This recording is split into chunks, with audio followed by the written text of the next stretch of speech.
bikini.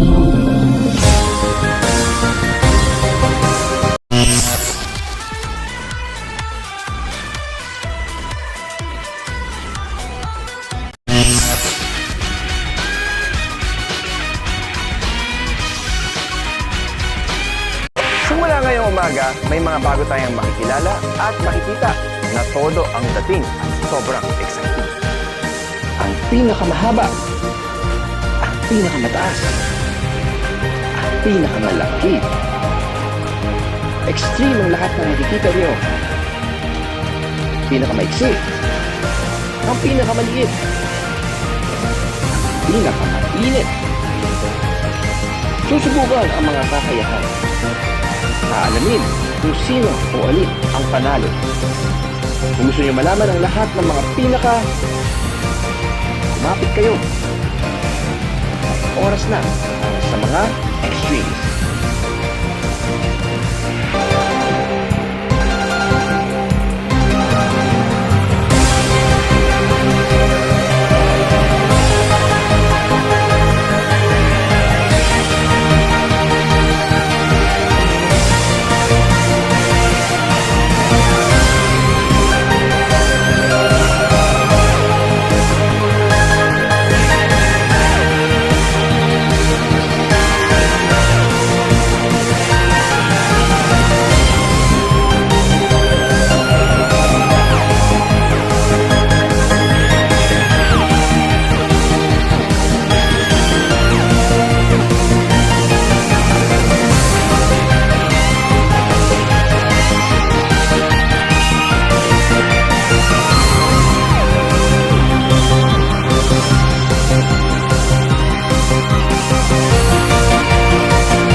Extremely tall buildings.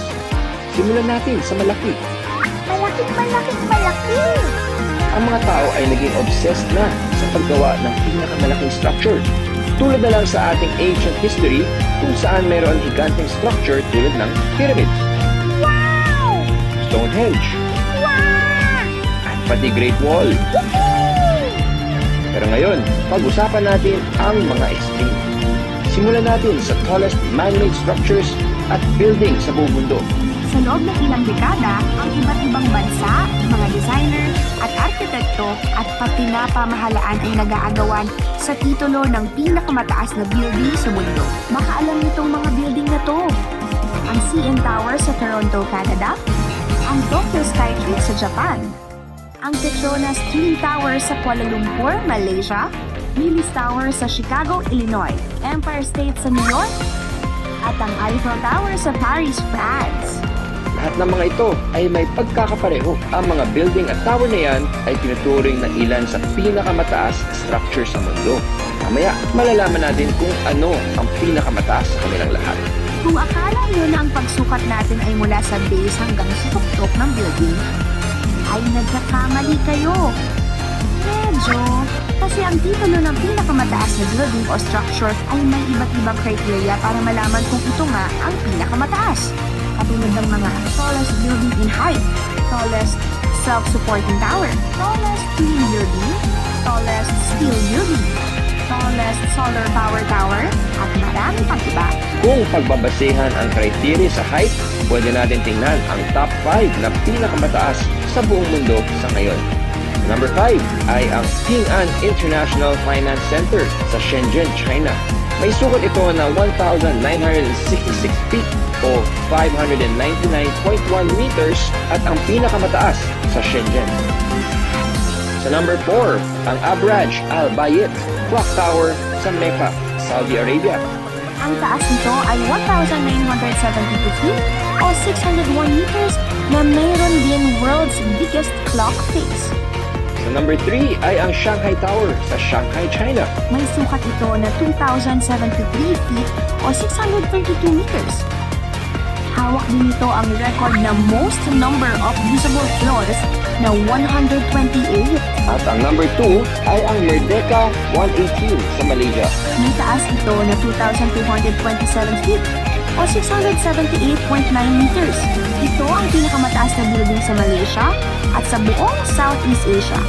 At ngayon, tingnan na natin ang record holder sa number 1, ang Burj Khalifa sa Dubai, na may taas na 2,722 feet o 829.8 meters. Ang Burj ang pinakamataas simula ng buksan ito noong 2010.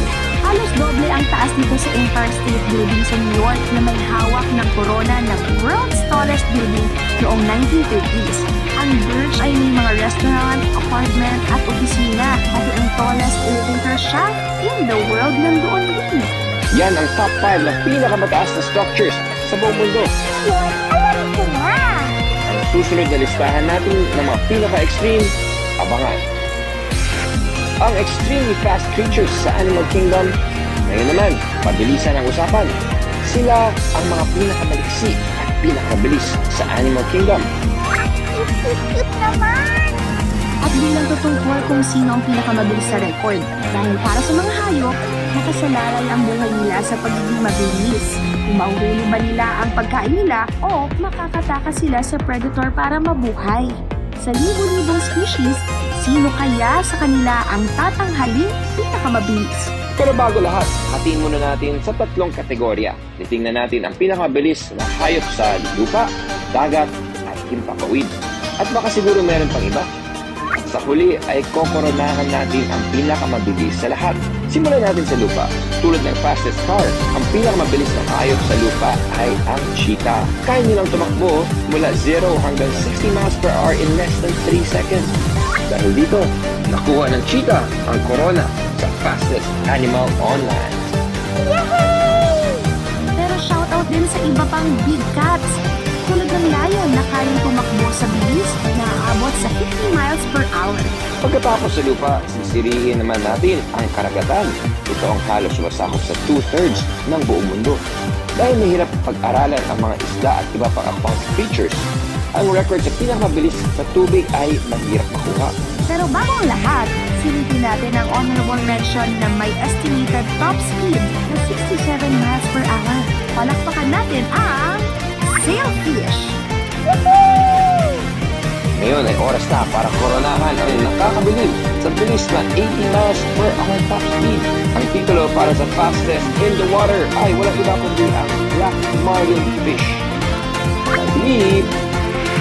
Mamaya, malalaman natin. Bago natin makilala ang pinakamabilis na hayop sa himpapawid at pinakamabilis sa lahat, tingnan muna natin ang ibang record holder. Kung ang cheetah ay ang pinakamabilis sa lupa, may isa pang four-legged creature na may fastest speed sa long distances. Yan ang pronghorn o American antelope na kinikilalang fastest runner sa long distance category.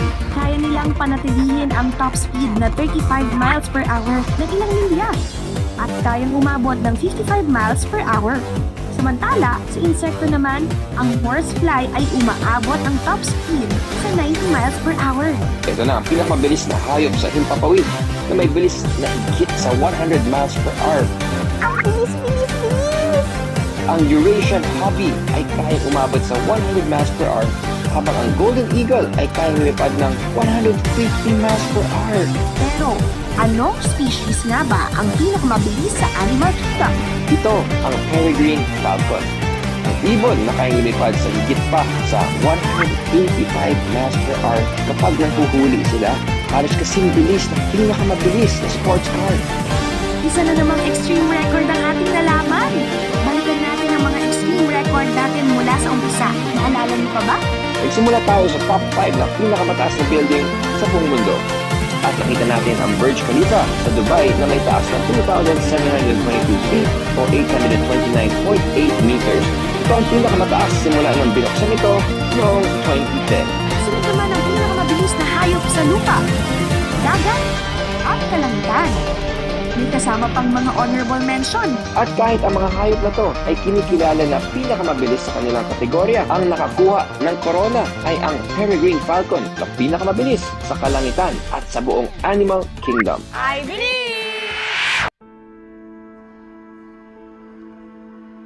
Great things start from small beginnings.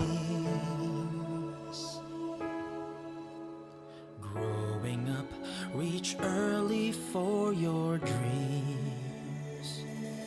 Face the day, there's a new challenge.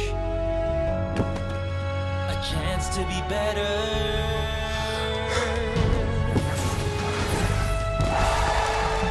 A chance to become your